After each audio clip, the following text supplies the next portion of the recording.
Now that we are officially past quarter one, I want you to input all of your leads from quarter one. You're going to input every single lead that came in, how many of those leads went to consult, and how many of those consults actually booked.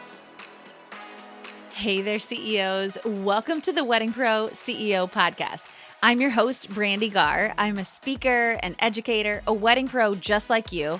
And my mission is to help you, the wedding industry entrepreneur, to build a profitable wedding business that you actually love. Today is part 2 of a 3-part series that we're calling the Make More Money series. And in this 3-part series, we're breaking down 3 different ways that you can make more money in your wedding business. Because couldn't we all stand to make a little more money in our wedding business? This is part 2. And so I am going to invite you that if you have not yet listened to part 1, to go back and listen to episode 179, where I talk all about how to work more to make more in your wedding business. Now, if you haven't listened to that episode and you think that sounds counterproductive, I really want you to go back and listen to that episode because I break down some really specific strategies on how to work more with intentionality to make more in your business. Today is part 2 of the Make More Money series, and we are talking all about how to convert more in your business. Now, when I'm coaching wedding pros, when I'm working with different wedding pros, so often what I hear is we don't have enough sales. We need to increase our sales. And I'm like, great, let's do that. Let's start really focusing on your business and where your sales are coming from and what we can do to increase your sales. Most often, what they think that the problem is that they're not getting enough leads in their business.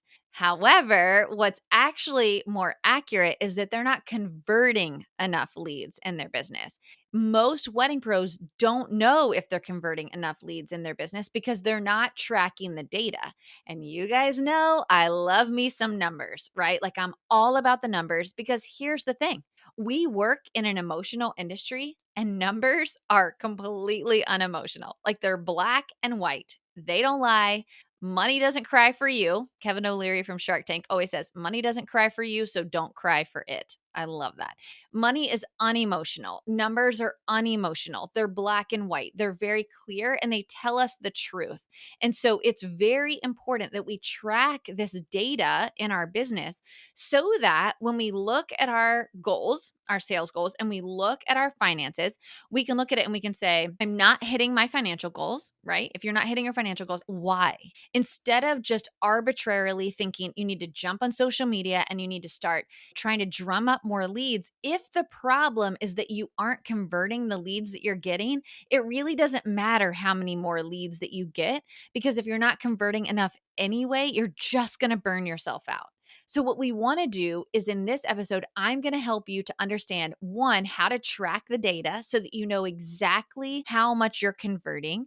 And then I'm also going to help you to understand how to fix your funnel if you do have a hole in your funnel that's keeping you from converting enough leads. Okay. So let's get into it. Step 1 of how to convert more leads is to gather the data. So I'm actually going to give you the inquiry tracking worksheet that I include in my accelerator course. I want you to download my inquiry data tracker. Okay. You can go to brandeegaar.com/lead conversion, totally free. You can go grab it. I'll send you an email with the download so that you can download it and make a copy for your own business. And this is the tracker, again, that I use in my business. And then now that we are officially past quarter one, I want you to input all of your leads from quarter one. You're going to input every single lead that came in, how many of those leads went to consult, and how many of those consults actually booked.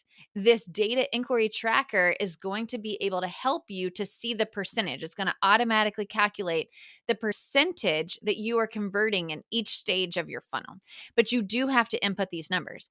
Now, if you use a CRM already and it tracks some of this for you, that's great. I love that for you. And that's amazing. I highly recommend it. However, if it is not accurately tracking this information for you, or you don't know how to pull the report from your CRM, please go get the data inquiry tracker. It's worth the hour it'll take you to input this data so that we can use the data to actually increase our conversions. We want to know where we're breaking down. We want to understand, do we need more leads? Do we need better follow-up? Do we need better conversion in our consults? We need to understand that to be able to convert more. We need to know where we're breaking down. Once you have downloaded the tracker and you've input all of your inquiries for quarter one, then the next step that I want you to do, step 2, is going to be to assess the data. So right there in the tracker, it's going to tell you the percentage for how many of your inquiries book a consult, and then how many of those consults went to booking to a booked client. It's going to automatically calculate that percentage for you. So here's some benchmarks that I want you to try to hit. The first one is going to be, I want you to have about 50% of all of your inquiries book a consult with you. So let's say you get 10 inquiries that come in for the month. I want at least 5 of those to book a consult with you, okay? And so that's a 50% conversion from inquiry to consult. So you're looking for a 50% conversion there. The second number that we are looking for is that once they do a consult with you, I want at least 80% of those consults to go to contract.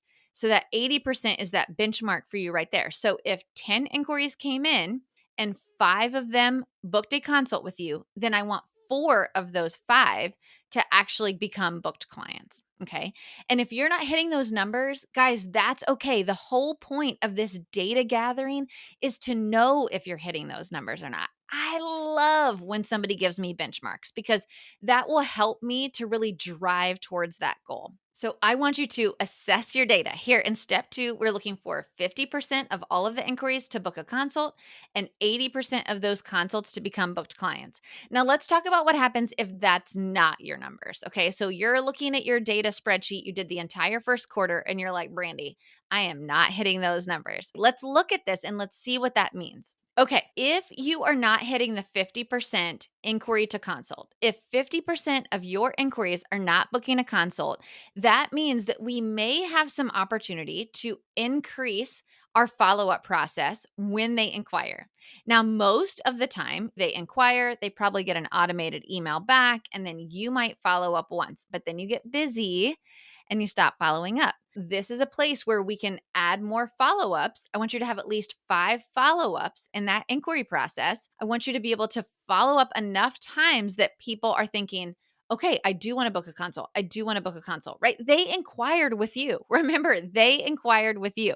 So if you do not have at least 5 follow-ups, that's an immediate way that you could get more of those inquiries to book a consult. So we want to increase your follow-up rate if you're not doing 5 follow-ups. The next one I want you to look at is, are you warming your leads up enough? Does your website copy and your social media, does it all really speak to your ideal client? Do they understand who you are as a brand? Do they know what kind of weddings that you plan or that you DJ or that you photograph? Do they know who you are? We want to make sure that those leads are nice and warm by the time that they inquire. You've made the shortlist. So let's make sure that the people that are inquiring with you are actually your ideal clients. And you do that through having strong website copy about who it is that you serve and having strong social media presence. So we want to make sure that we're warming our leads up enough. The next thing is, when are you sharing your pricing? If you aren't sharing your pricing until after they inquire, this could be a big reason why people are falling off from inquiry to consult. You want to make sure that you're sharing your pricing somewhere before they inquire, either starting prices on your website or range of pricing on your website or on your contact us page. You want to make sure that you're sharing some pricing. That way they can sort of self-assess whether you are the right pro for them or not. If they inquire and you don't share your pricing until after they inquire, this could be a big reason why people are falling off, because you could be out of budget for them. So they inquire and then they see your pricing after they inquire and they're like, oh, I can't afford that. So they never book a consult. But if you share your pricing ahead of time, you're going to get less consults, but they're going to be better quality consults. So really think about what stage of the game you're sharing your pricing in. I want you to go back and listen to episode 54 if this is a place where you are missing the mark. If you are under 50% of your inquiries going to booking a consult, go back and listen to episode short 54. Okay, so S54. We talk all about how to fix your leaky funnel in that episode. So I walk through exactly all the things that you can do to fix your leaky funnel. So if you're not hitting that 50% conversion rate for this stage of your funnel, I want you to go back and listen to short 54 to really focus in on some strategies that can help you to fix that leaky funnel. Okay, so let's say that you are hitting that 50% mark, but you're not getting 80% of your consults to actually go through with a booking. Okay, so that means that we need to really look at your consultation. This is where they're going to be falling off. So you've got 5 of your 10 inquiries to book a consult, but maybe only 1 or 2 are actually going through as a booking. We really want that to be an 80% conversion or more. So we want to look at your consult process. What's happening during your consult? The first thing is I'm going to go back again to say, are your leads warm enough? Did you warm them up on social media and through your website copy? Did you warm them up in your follow-up process? Did you warm them up as part of your process to get them into a consult? Do they already feel like they love you and they know you? Are your leads warm when they're coming into the consult? A consult should simply be a check-in for them to say, like, I already know I want to work with you. I already know I love you. And yep, you confirmed it with this Zoom call, or you confirmed it with this phone call, or this in-person meeting. Like, you guys are amazing. We love you. We want to work with you. Warming up your leads before they get to the consult is such an important part of this process, so that your consult is just a fun meeting talking about their wedding. You really don't need to sell a whole lot in your consult if you've done a good job of warming your leads. Are you waiting to share your pricing until the consult? Please, you guys, please do not do that. You are wasting your precious time and their precious time if you haven't shared your pricing prior to them getting on a phone call with you. You do not want to let somebody schedule time on your calendar if their budget for whatever it is you do is $800 and your starting price is $2,000. Like, why would you even do that? Yes, I understand. Yes, I know that there's some of you that are like, oh, Brandee, you don't know. I am an amazing salesperson. If I could just get them on a phone call, then I can sell them. I'm not going to tell you that's not true, but I am going to tell you you're wasting a whole lot of time. Share your pricing, at least your starting price point or a range of pricing prior to getting on a phone call with them. It will save you time. It will save them time. It will increase your conversion rate in that consult process. So I want you to really think about, are you sharing your pricing prior to the consultation? The next thing I want to ask you about your consultation is, are you using this time to get them to know, like, and trust you? Like I said, part of a consultation is really just confirming that they love you. You do not need to go through your bullet points. You don't need to go through your checklist. You don't need to do that. What I really want you to be focused on is, are you a great personality fit for them and them for you? By the time they get to this consult, they're so excited. You have made a short list at this point. Like, they're not doing a consult with very many people. All you have to do is get them to know, like, and trust you, to help them to understand that you are the expert at what you do. You are the expert at what you do. And the other thing I want you to think about is, I only want you to be speaking to their pain points. I don't want you to be getting out a laundry list. I don't want you to be showing them all of your bullet points. I want you to ask them questions during the consult. What is it that they've seen at other weddings that they either loved or hate about what you do? If you're the photographer, what did they love or hate about friends' weddings when it came to the photography? What are things that make them nervous about their photography? What are things that make them super anxious about taking photos on that day? And then speak to those pain points. They don't care about everything else. They just want to know that you have the perfect solution to their pain points. So ask lots of questions. And then when you're speaking about your services, speak to those pain points very specifically. Very specifically. If you are a DJ and one of their pain points is that they went to a friend's wedding and the best man was in the bathroom when the DJ announced the best man's toast, and they were like, I would literally die and crawl under my table if that happened at my wedding. Speak to that. Speak about your process of working with the venue or the planner to make sure everybody's in the room and ready to go before you ever make an announcement. Or if they're like, I hated that my best friend's DJ had these giant waving foam hands and they were just like always obnoxiously on the dance floor, speak to your method of being able to get people on the dance floor and packing the dance floor without inserting yourself into the party. They don't care about everything else. Speak to their pain points. And the last thing I want you to think about is confidently closing the sale. Confident close. You are going to assume the sale. We have been talking about this so much lately, but I want you to assume that you have won the sale. I want you to assume it. Be confident in your close. So I'll go ahead and send a contract over so we can get started. I cannot wait to be part of your big day. That's a confident close. That's assuming the sale, right? It's not, okay, well, so that's the end of our consult. So why don't you guys go home and talk it over and let me know? And maybe I'll follow up in 3 or 4 days and see where you are. That's not a confident close. No, you just had this amazing consult with them. You pose yourself as the expert. So assume the sale. I cannot wait to be part of your wedding day. Like, you are going to have the most epic day. It sounds like you've assembled an incredible vendor team. I'll go ahead and get a contract over so we can lock in your date and get started right away. Like, that's a confident close. That's assuming the sale. Let them have to say, oh, no, I don't think we're ready. Guys, that doesn't happen. Okay. Yes, once in a blue moon, that's going to happen. But if you practice these steps of filling the pain point, being the expert they need, getting them to know, like, and trust you, and assuming that sale confidently, I promise you, you will start hitting that 80% close benchmark. I promise you, you will. Okay. So we're working on that 80% closing benchmark. That's how to help you to really fill that leaky funnel if you're not hitting that 50% and 80% benchmark. But remember, you've got to go back and fill out the data tracker to even know what your benchmark is. Okay. It'll take you an hour, y'all. It'll take you an hour. Okay. Step 3 is to make edits based on the data. So we got the data. We know we're not quite hitting the benchmarks. Now we understand why we're not hitting the benchmarks, right? Because it's either with our inquiry side or with our consult side. We've talked about that in steps 1 and 2. Now in step 3, I want you to make edits to the data. 1, if your problem is that you don't have a great follow-up sequence, let's implement a follow-up sequence, okay? 5 follow-ups, really, really simple. Doesn't have to be anything drastic. We just want to make sure that we're staying at the top of their inbox. We're constantly inviting them to book a consult with us, okay? So you constantly want to be inviting them to book a consult with you. And all 5 follow-ups don't need to be, hey, do you want to book with us? Hey, do you want to book with us? No, send them a planning tip. Send them your favorite current song if you're a DJ that's packing the dance floor. Send them a blog about the 5 best photos to get with your bridesmaids if you're a photographer. Send them a sample timeline if you're a planner.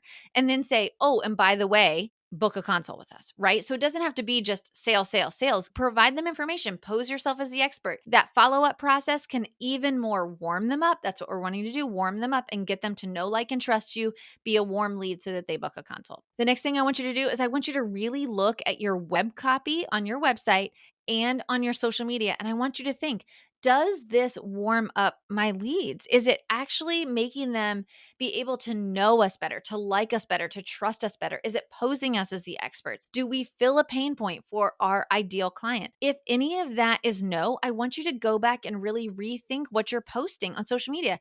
Rethink some of your web copy. Web copy is an easy change to make, y'all. You don't need to necessarily go get a whole brand new website if your web copy is not there yet. Make little changes now. And for all the website people or copy people that are going to come at me because I just said that, I 1000% value a professional writing the copy on your website and a website designer. I think that that's very important. I've had many of them here on the podcast. However, what I'm saying for the sake of this exercise is if you know your copy is off, if it's not warming your leads, go in, make some simple changes, get your conversion up, and then you're going to get your sales up. You're going to be making more money. Then you can go hire out a professional to give yourself a whole facelift to your brand. Okay. Really think about what you're posting on social media. Is your social media just to post because Brandee told you have to post 3 to 5 times a week? If that's the case, let's rethink that. There's no return on that.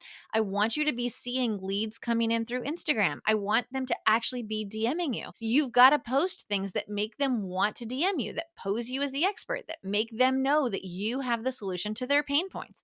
So make sure that you're warming your leads through your web copy and your social media. The next thing I want you to think about is giving your pricing earlier in the process. Add the pricing to your website. It doesn't have to be exact. It can be a starting point. It can be a range. Add the pricing to your follow-up sequence. When somebody books a consult with my team, with Blush, they actually have to check a box that says, I understand the investment for Blush starts at. And they have to check that box, confirming that they understand our starting prices are, because we don't want to do consults with people who can't afford that investment. It's totally fine, but there's lots of other planners that would be a better fit. So make sure that you're constantly putting your pricing in front of them and your packages and your service offerings. In that first email, make sure you're linking your packages. In the next email, link your packages. Make sure that they know what your pricing is. The last one is close your consults with confidence. If you have a challenge with this, if that's something that feels uncomfortable to you right now, practice it. I promise you, I've had many students in my accelerator that once they try it, they're like, that was like a golden nugget. Like I never thought I could do it. I never thought I could have that confident close or assume the sale, but I tried it and they actually loved it and signed right there. And that's the thing. I'm not telling you to do something I wouldn't personally do or that I don't personally do in my own business.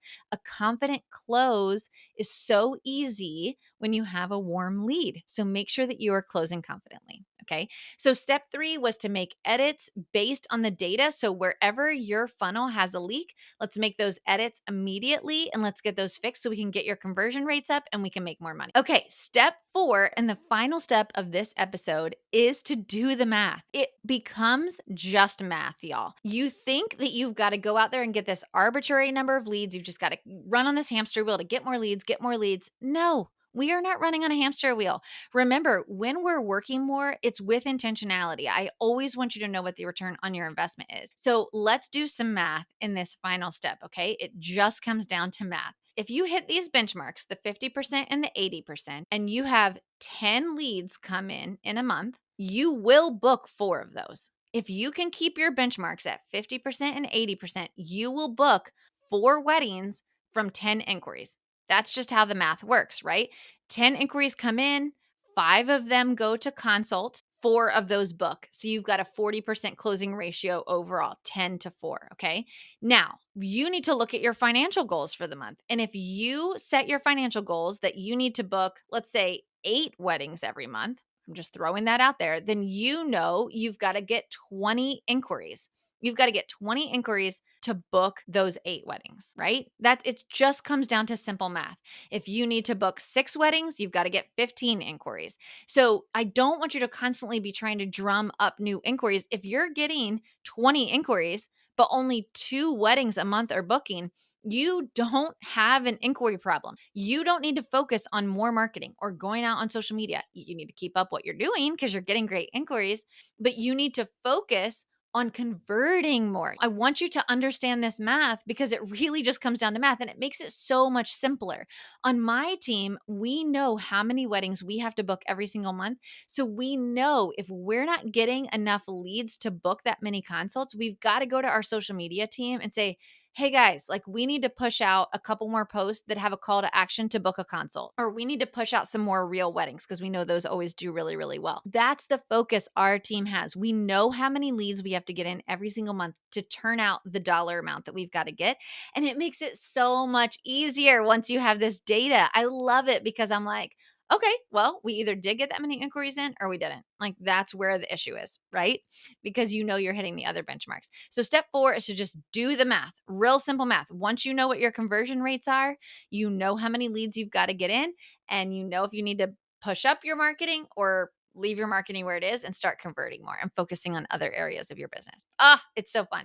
If this episode helped you to make more money in your business, if it helped you to rethink how you're converting your sales or how you're bringing in inquiries, how you're warming up leads, if you got even one nugget from it, would you please share it on your social media? I would be so appreciative, and tag me so I can say thank you.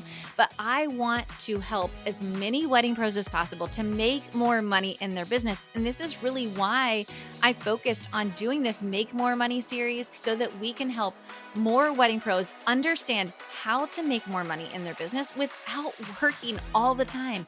I want to ditch the overwhelm. I want to ditch the overworked and underpaid. And I want to help as many wedding pros as possible to build a profitable wedding business that they actually love. So if you love this episode, please share it on your social media and tag me so I can say thank you.